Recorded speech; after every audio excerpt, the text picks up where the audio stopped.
Welcome to Pindar Poetry. We hope you learned something new. You start by making sure your A35 is updated and unlocked with your PIN or password, because changing Fingerprint UI needs authentication.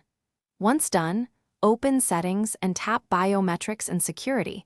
This puts you where Fingerprint controls live. Make sure any existing fingerprints are known to you so you can manage them. Next, select Fingerprints and Authenticate.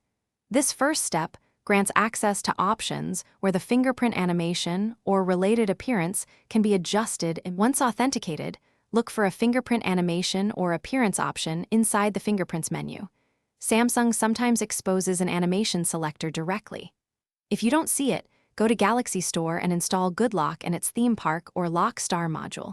These let you pick or create fingerprint reveal effects. After installing, open the module, choose the fingerprint area or overlay, customize color and motion, and preview the animation so you know how it will look when you unlock the phone. Save your new animation and lock the phone to test it at the sensor. You should see the new effect when you authenticate. If the animation looks off or the sensor doesn't recognize prints, re-register the fingerprint and tweak sensitivity settings, because alignment and registration affect appearance.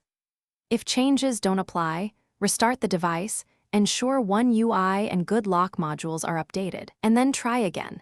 This restart often resolves permission or cache issues, preventing the animation from appearing. Thanks for watching. Consider subscribing if we helped you.